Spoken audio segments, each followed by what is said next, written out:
அத்துமாடில் சீரிப்பாயும் சீமானின் காளைகள் தமிழர்களோட திருநாளாக கொண்டாடப்படுகின்ற பல்வேறு வீர விளையாட்டுகள்ல மஞ்சு விரட்டு அப்படின்னு சொல்லி நடக்கும். ஒரு சில ரேஸ் அப்படி சொல்லி நடக்கும்.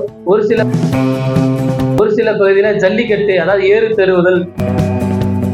ஒரு பகுதி கர்நாடகா மாநிலத்தை ஒட்டியும் பகுதி ஆந்திரா மாநிலத்தை ஒட்டியும் லட்சக்கணக்கான மக்கள் ஒரு இடத்துல கூடி வெள்ளி சரகையாலையும் முத்துகளாலையும் ஆன பட்சம் 250 மீட்டருக்கு வந்து அதோட அந்த மாடு பிடிப்பட்டது அப்படின்னு சொல்வதை போல ஜடாமுனி காளை வந்து 13 வருடம்.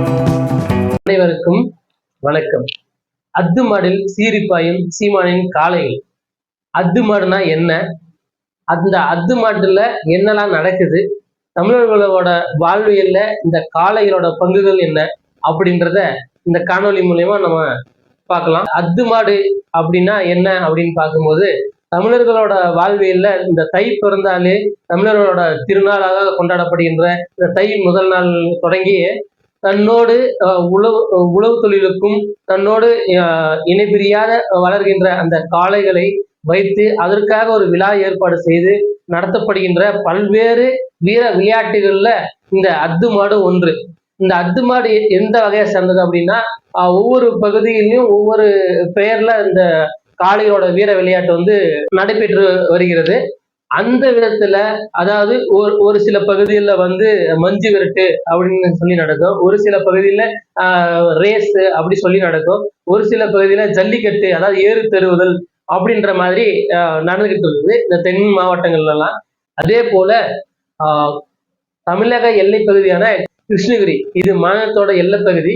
இந்த எல்லைப்பகுதியில வந்து எப்படி இருக்கும் அப்படின்னா, ஒரு பகுதி கர்நாடகா மாநிலத்தை ஒட்டியும் ஒரு பகுதி ஆந்திரா மாநிலத்தை ஒட்டியும் இருக்கின்ற பகுதி தான் அந்த கிருஷ்ணகிரி.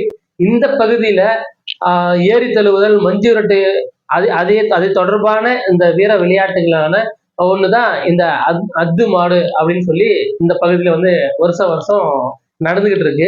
அத்து மாடுனா எப்படி விடுவாங்க, அங்க என்னென்ன முறையிலான செயல்முறைகள் படுத்துறாங்க அப்படின்றத பார்ப்போம்.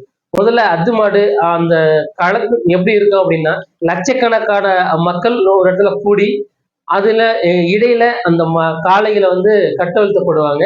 கட்டவிழ்த்தப்படுகின்ற அந்த காளைகளோட நெத்தி, அதாவது கொம்புல நெத்தி பகுதியில வந்து ஒரு முத்துத்தட்டுன்னு சொல்லுவாங்க. அந்த முத்துத்தட்டை வந்து கட்டி விடுவாங்க. அது இல்லாம வெள்ளி சரகையாலையும் முத்துகளாலையும் ஆன அந்த முத்துத்தட்டை வந்து கொடி அந்த களத்துல கொண்டு வந்து ஓட விடுவாங்க. ஓட விடும்போது எவ்வளவு தூரம் அது ஓடுனா, குறைந்தபட்சம் 250 மீட்டருக்கு வந்து அதோட அந்த ஓடுதளத்துல வந்து அந்த காளை வந்து சீறி பாய்ந்து ஓடும். இந்த 250 மீட்டர் இடைவெளியில மாடுபிடி வீரர்கள் வந்து அந்த காளையை பிடித்து அந்த முத்துத்தட்டை கட்டவிழ்த்து விட்டார்கள் என்றால் அந்த காளை தோற்கப்பட்டதாக பிடிமாடு என்று ஏறித்தழுவதில் வந்து பிடிமாடு, மாடு பிடிப்பட்டது அப்படின்னு சொல்வதை போல இங்கும் பிடிமாடு என்று அறிவிக்கப்படும். இது போல ஒரு காளை தான் செந்தமிழ் சீமான் அவர்களின் பெயரில் ஜடாமுனி காளை வந்து 13 வருடங்களாக களமிறக்கப்படுகிறது. எப்படி செந்தமிழ் சீமான் அவர்கள் தமிழ்நாடு அரசியலமைப்பிலும் சரி, தனியொரு இதுலையும் சரி, யாருக்கும் கட்டுக்கடங்காத காளையாக ஒரு நகர்வுகளை மேற்கொண்டு தன்னோட அரசியல் பயணத்தில் பயணிக்கிறாரோ, அதே போலதான் இந்த செந்தமிழ் சீமான் அவர்களின் பெயரில் கட்டவிழ்க்கப்படுகின்ற ஜடாமுனி காளையும் இதுவரையில் 13 ஆண்டு காலம் களத்தில் நிற்கிறது. இதுவரையில் யாரும் அந்த முத்துத்தட்டை அவிழ்த்தது கிடையாது. இதுவரையும் வெற்றிகரமாக வெற்றி வகை சூடிதான் இந்த காளை இருக்கிறது அப்படின்றத இந்த காளை உரிமையாளரோட யாரு அப்படின்னு கேட்டு நம்ம அவரோட தொடர்பு கொண்டு பேசும்போதுதான் சொல்றாரு. அவர் பேர் வந்து முருகேசன். அவர் பேரே வந்து ஜடாமுனி முருகேசன் தான் அழைக்கிறாங்க. அவர்கிட்ட கேட்கறது மிக பெருமிதமாக சொல்லப்படுகிறார். இந்த என்ன சொல்ல வர்றாருன்னா, 15 ஆண்டுகளாக நான் இந்த மாடு அவிழ்க்கப்படுகின்ற இந்த களத்துல நான் இருக்கேன். 13 வருடங்களாக இதே போல இந்த காளை வந்து என்னோட தமிழ்நாட்டு கொடியும் நாம் தமிழர் கட்சியின் புலிக்கொடியும் கட்டப்பட்டு களத்தில் ஓட விடப்படுகிறது. இதுவரையில் 13 ஆண்டு காலம் யாருமே இந்த காளையை தொட்டு அந்த முத்துத்தட்டையை அவிழ்த்ததே கிடையாது அப்படின்னு மிக பெருமிதத்தோடு தெரிவிக்கிறார். சரி நண்பர்களே, உங்க பகுதியில இந்த வீர விளையாட்டுகள் போல காளையை வைத்து காளையினோட வீரியத்தையும் வைத்து ஒரு போட்டி நடைபெறுகிறது. அப்படி அங்கு போட்டி நடைபெறுகிறது என்றால் அங்கு இதே போல ஒரு சிறப்பான காளைகளை பற்றிய உங்களோட கருத்துக்களை கமெண்ட் பாக்ஸ்ல தெரியப்படுத்துங்க. ஒரு காலையில் உங்களை சந்திக்கும் வரை உங்களிடம் நன்றி கூறி விடைபெறுகிறேன்.